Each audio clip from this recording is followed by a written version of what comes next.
This show is produced by the Hartman Media Company. For more information and links to all our great podcasts, visit hartmanmedia.com.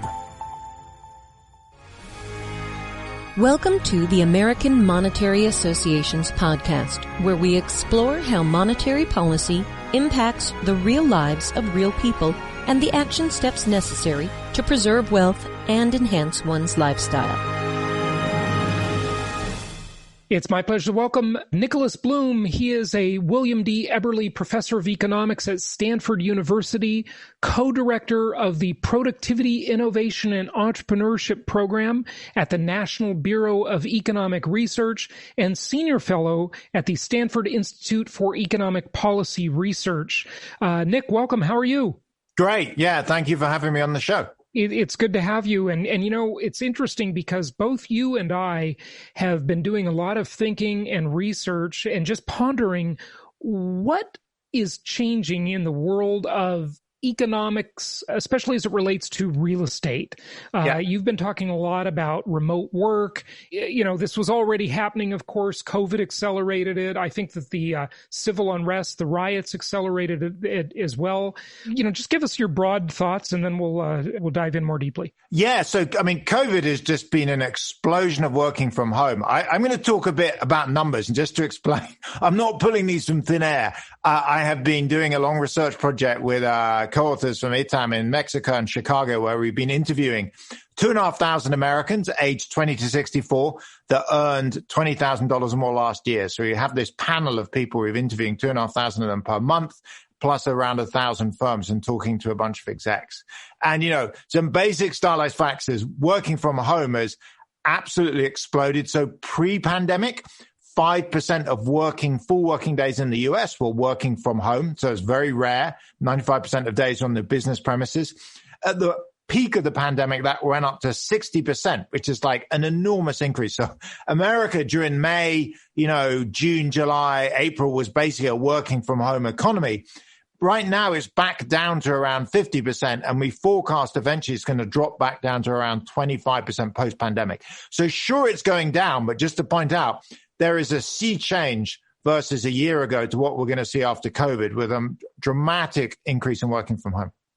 Yeah. Okay. So what does that mean? I mean, back in 2012, you might find this interesting, Nick. I was saying to our listeners, geography is less meaningful than it's ever been in human history. And of course, it's still meaningful. Look, I'm a real estate guy. We all know the three primary rules of real estate: location, location, location. And location is still important, but those expensive locations are not as important as they used to be. And by the way, just so you know, for context, the reason I was talking about this back in 2012 was in relation to autonomous vehicles. You know, when you have a self-driving car, it's not so important to be close to an office, even if you have to go to an office. But nowadays, we've totally disassembled the whole idea of an office in general. And, I've been working on and off at home for a long, long, long time. But a lot of people, just weren't doing it. They didn't like it when Marissa, I can't think of her last name, Yahoo. You know who I meant.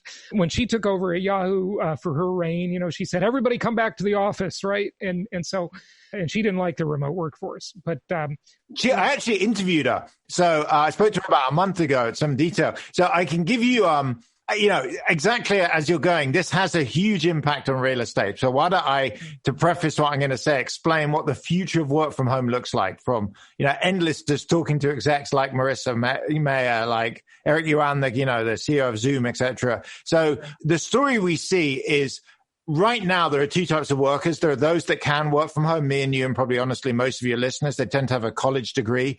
Under the pandemic, most of them were. They're about half the population. The other half of the population cannot work from home. They tend to be lower educated, lower earning, like think of people work in shops and factories. On the first half, which is basically everyone that is listening, post-pandemic, the huge majority of firms are saying those folks can continue to work from home, but something like 2 days a week. So basically, CEOs say, look, under the pandemic, we have no choice. You got to work from home. You don't want people getting infected. post-pandemic, there's a big problem with full-time working from home. It's hard to be innovative. It's hard to be creative. And we have a problem with company culture. We want you back in the office, but you only need to come back 3 days a week. So the typical model is you're going to be back in the office, say Monday, Tuesday, Thursday. We're going to have all our meetings and client events and trainings then. Wednesday, Friday, say you can work from home. So what does this mean? Well, it has huge implications for real estate, which is if you look at what's already happening, there's kind of a donut effect around the biggest cities in America. So take San Francisco, nearby where I live. Downtown San Francisco, right in the heart of the city, is having a commercial and residential real estate apocalypse right now. So rents are down by almost 30%.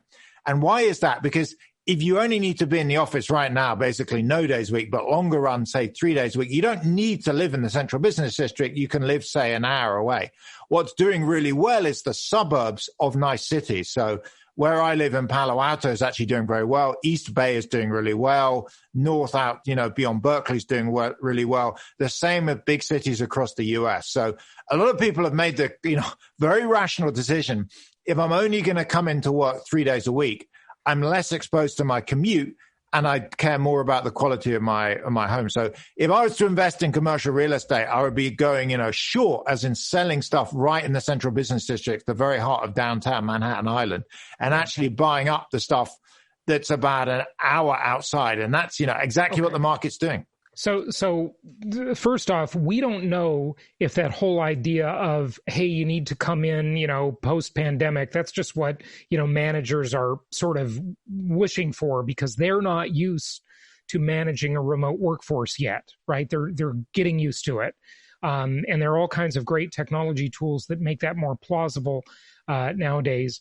But, they might be saying, okay, come in 3 days a week after the vaccine gets widely administered or whatever, maybe, we get herd immunity or whatever, right?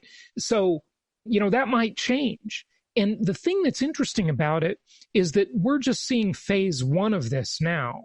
When people are working on Zoom and they're, maybe they moved 30 miles away from work versus they used to live 15 miles from work, but they're still in a very expensive real estate market in your area, for example, or, around New York, right?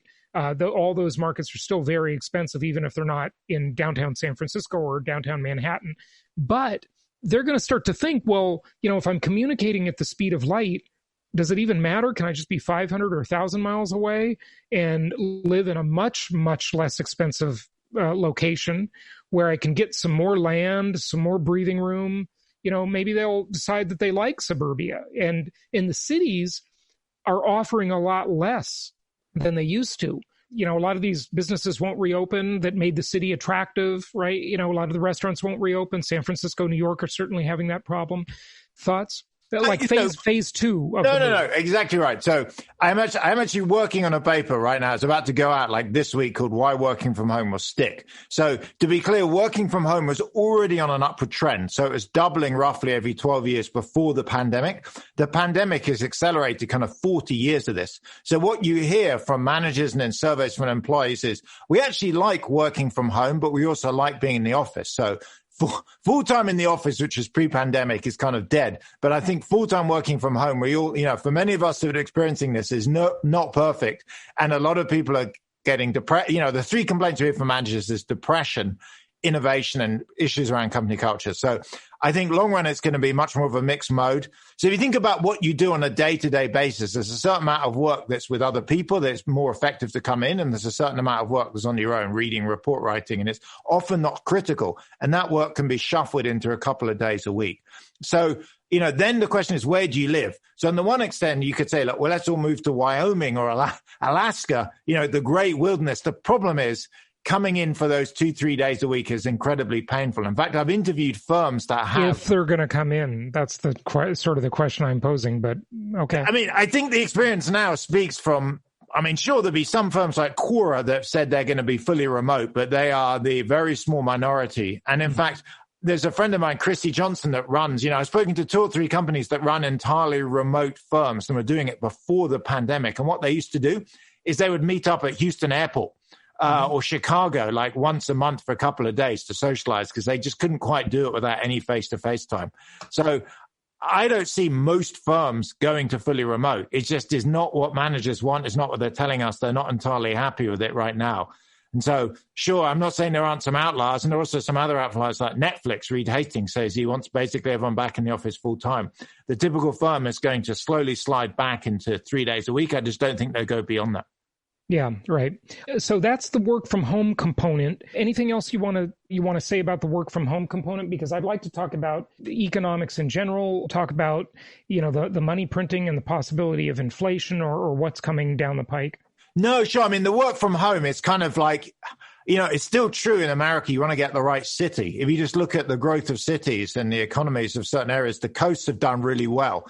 But it's less true you want to be right in the center of those cities. I think, urbanization is the center of cities have done fantastically well over the last 40 years. I remember going to visit the center of New York when I was in the early 80s with my parents on holiday, and it was super scary. It was like there were 2 armed guards in McDonald's on Times Square with guns because it was so dangerous. Well, New York is getting scary again. I have a lot of friends that live there, as I'm sure you do. So that's exactly right. So cities are going back. They're nowhere going back to 1980. They're maybe going back to where they were in 2010 or 2000. So they're still going to be more expensive and denser. The centers aren't going to be quite as extreme. And the discussion of the words affordability crisis seems to have come to an end. So donut is really the way to think about it. The suburbs are back and the centers are not dead, but they are not going to see the rampant growth they have over the last 10 years. Okay.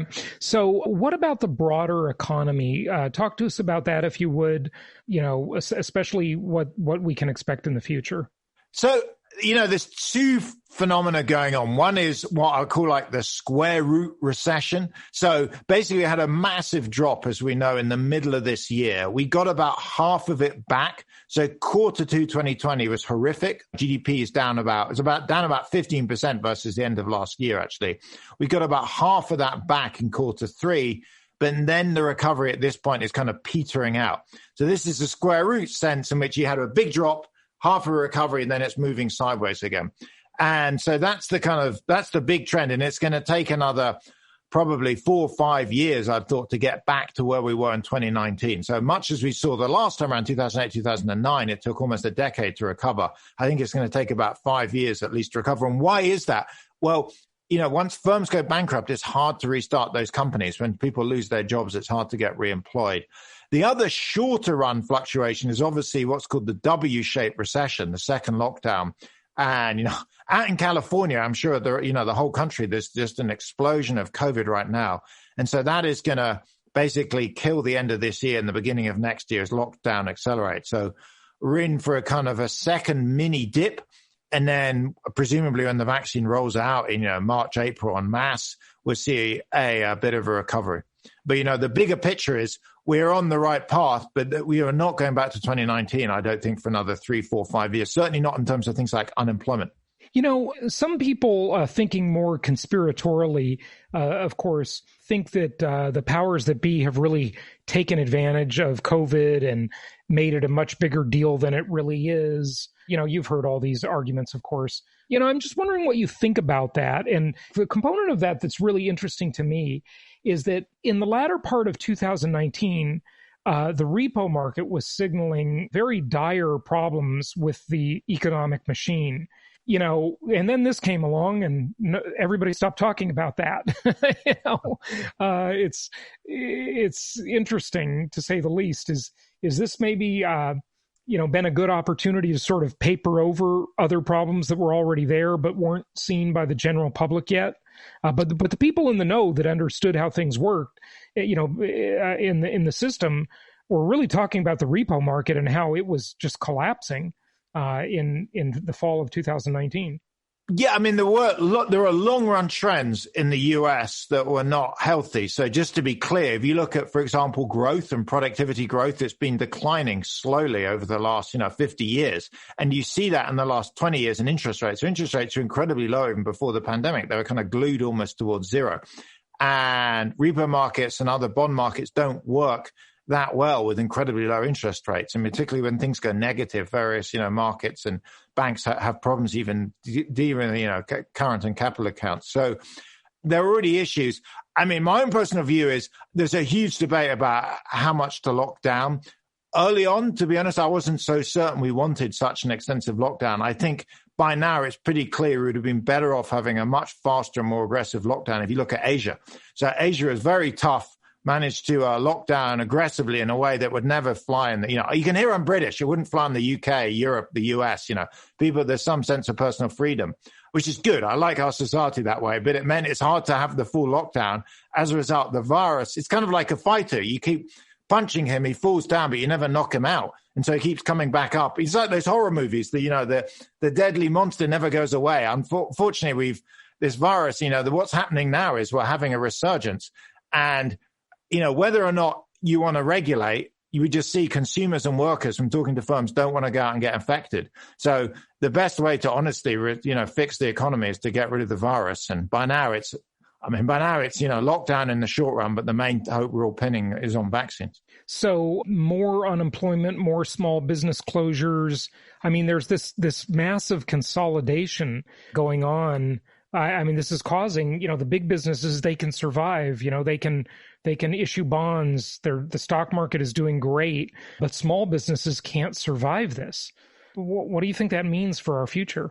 You're completely correct. So, there's two phenomena going on. So one is size and one is the stock market. So just on firm size. So I have some surveys with, different companies, including with Stripe, the payments processor. And you see very clearly big businesses have done less badly than small businesses. So offline, small businesses have been hit, horribly. Larger online businesses have done much better. And the stock market's obviously the extreme version of that. So if you look at the stock market, 30% of it's high tech. And those firms have done really well. I mean, this has been a boom for, Amazon and Microsoft and Facebook, et cetera. So yes, that's an issue. And I think it's an issue because of things like, antitrust and competition.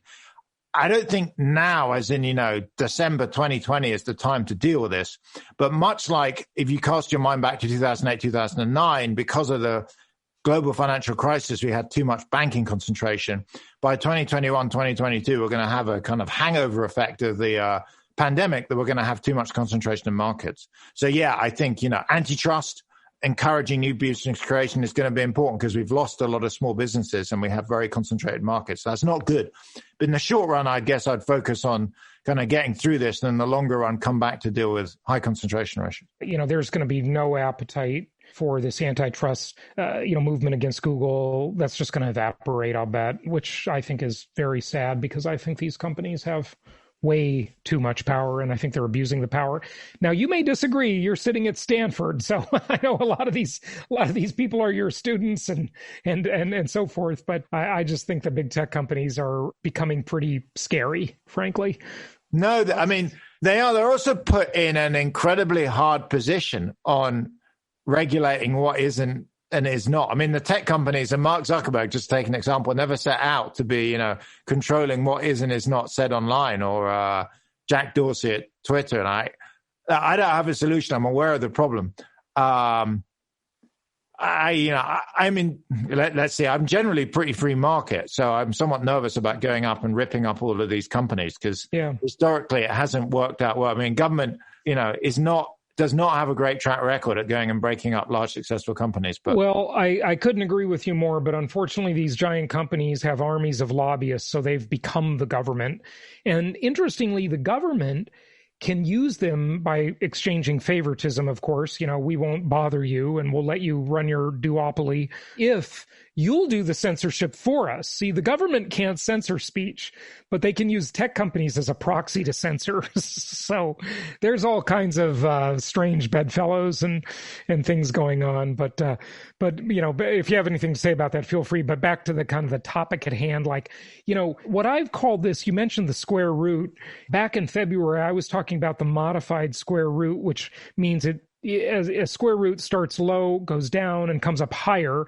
This one, in my opinion, starts, and now a lot of people are talking about it, but I was talking about it back in February. It starts high, goes down, comes up, but never goes as high again. And I think that's the future we're coming into, where we see more concentration of wealth, more wealth inequality, but also maybe a good, to some extent, rethinking of our values to, a little bit more of a simpler life. to some extent. Instead of people jetting around the world, going to Europe and whatever, they're buying a motorhome and going camping with their family, right? So, there are changes, and a lot of this stuff, I don't know, it's a different kind of psyche I think we're coming into. Do you think that's true?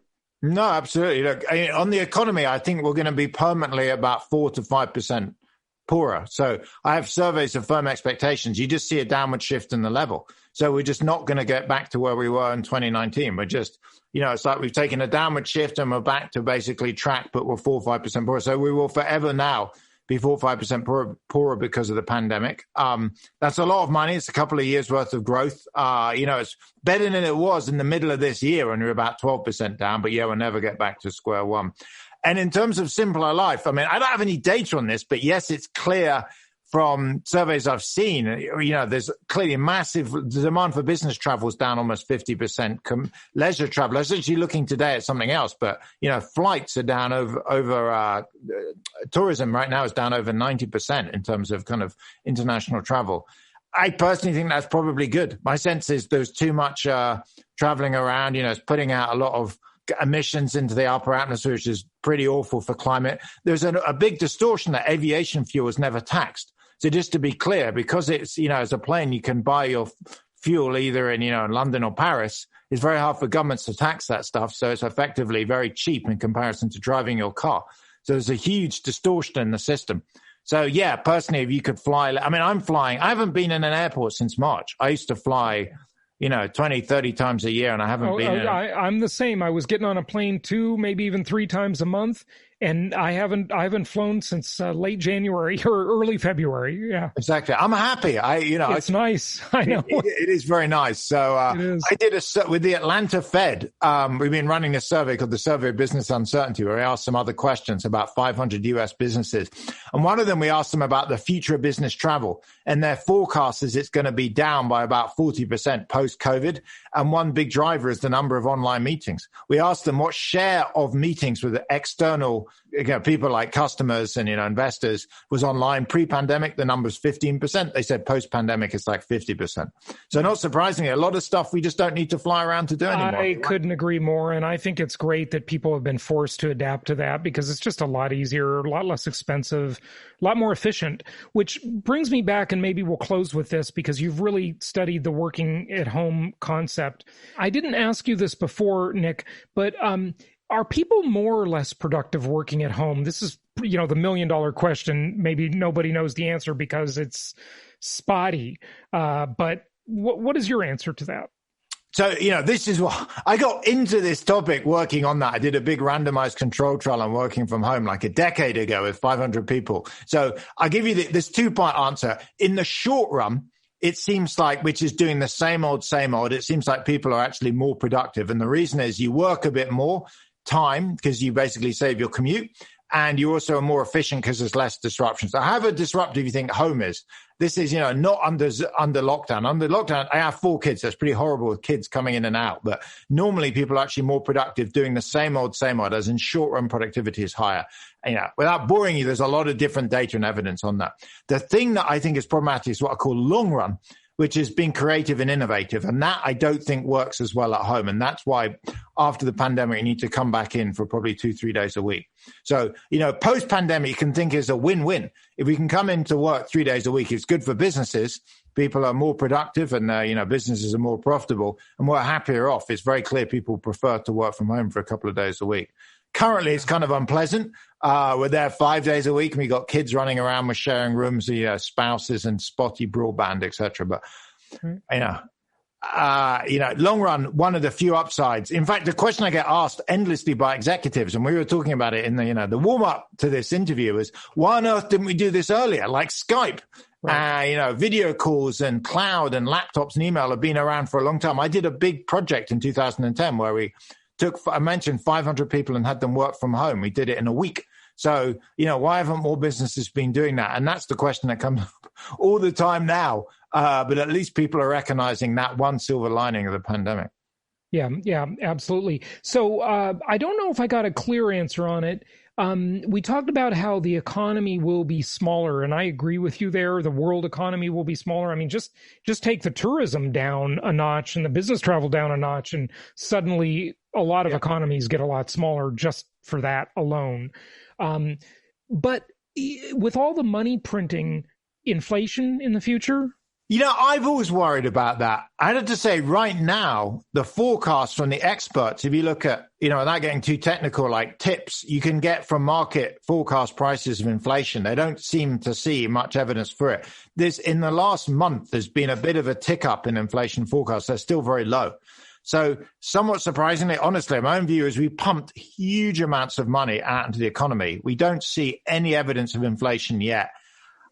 I pray. And when we say inflation, there is already some inflation. We're just talking about much greater inflation. Yeah, right? It's a figure of speech. But exactly right. We're happy with 2-3% a year. So prices go up. I mean, the Fed is aiming for 2% price increases a year. And look, if it's anywhere between 0 to 5%, honestly, it's not a problem. The problem is if it hits 10, 20, 30% and you get into, what happened in the 70s, or it gets way beyond that, you get Zimbabwe type where, the whole financial system breaks down. So we're never going to get to Zimbabwe, but, will we get to 5-6%? It's slightly worrying, but we haven't seen it yet. And so honestly, of the greater evil right now and the greater risk is the recession. And so I personally am on board with pumping money, but there's some, like any medicine, there is some risk of a nasty side effect. And I think you're right to highlight inflation. The other worry for me is debt, by the way. We're borrowing an enormous amount of money. Oh, yeah. And at some point, pretty soon, next year, or particularly 2022, taxes, particularly top-end tax rates, are going to go up a lot to have to pay back for this. Because we borrowed, we're at all-time high levels of debt to GDP, above anything we'd seen after World War II, which until a year ago was the record max. But still much lower than Japan, for example. And what's interesting is if you compare a country to a household, a household can prudently have much more than 100% debt to GDP or, debt to income ratio, right? Just the house that they own, alone, that mortgage will be maybe 3 times their income, for example, right? And then they'll have a student loan, a couple of car loans, some credit card debt. I'm not saying that's good, any of it, except the mortgage. That's okay because it's so cheap and it's actually a good investment. But why can't a country have a higher debt to GDP ratio like a household? So it can. You're absolutely right. So, the US is right now at about 110, maybe hit 120%. To put it in perspective, Britain after the Napoleonic War was well above 200%. So America could probably double its debt to GDP level and get away with it. Of course, the interest payments go up because it becomes more risky. The big issue is at some point we're going to pay that stuff back. You can't borrow indefinitely. And as you know, if you're a household and you borrow for a big mortgage, you're making those payments for the next 20 years. And so every dollar we spend now, somebody, basically us in the future, our kids, have to pay that stuff back. And it can take a long time. So I noticed the British only finally pay back the last pound of Napoleonic debt about 5 years ago. It's quite astounding, that long. So they finally, retired their last bit of Napoleonic War debt. So we will be paying for the pandemic stimulus. Us and our kids are going to be paying for this thing for the next 25 years. But do we just retire the debt through taxes and, truly paying it back? Because I don't think that's even possible. I think the way we retire the debt is by inflating it away, right? Well, I think, the Fed is going to make sure we don't inflate it away. Because if you inflate away the debt, you inflate away a lot of people's retirement savings at the same time. So we retire it in part by honestly cutting spending, raising taxes, and then slowly growing our way out. I mean, you can grow our way out. Look, if the debt stays constant and we grow, debt over GDP slowly shrinks. And if we also pay the debt off, it also shrinks. So I think it's just going to mean, here's the big worry for me. We get hit by another bad event in 2026 that we need, pandemic 2 or, I don't know, a nuclear spill or some climate disaster, a vast hurricane that wipes out 4 cities. Or an EMP or a terrorist attack. Exactly, a sunspot. We just don't have as much money left to deal with that. That's the issue. So that's kind of Italy this year. So Italy had borrowed so much money the last time around for the Euro crisis. In 2020, it didn't have a lot of cash left and it struggled much more with COVID than, say, the US did. Sure. Yeah. It's uncharted territory. Nick, give out your website and anything you want to share with people and any closing comment you have. No, I mean, it's an incredible time. My website, if you just Google search Nicholas Bloom, it comes up at Stanford. My closing comments is I would be nervous about, buying property in the center of the cities, go out to the suburbs. I'm personally also somewhat nervous about the stock market. I feel that it is overvalued. The stock market has diverged from the real economy in a way I've never seen before. So I agree. I personally wouldn't be long the market. I mean, I'm not. I'm not long the market. I'm nervous it's going to fall, and I've taken. So short stocks and short urban inner city real estate. Yeah, that would be what I would do. Yeah. And I agree with you on both of those counts. So, Nick, thanks so much for joining us. Appreciate it. Jason, thanks very much. Lovely to catch up.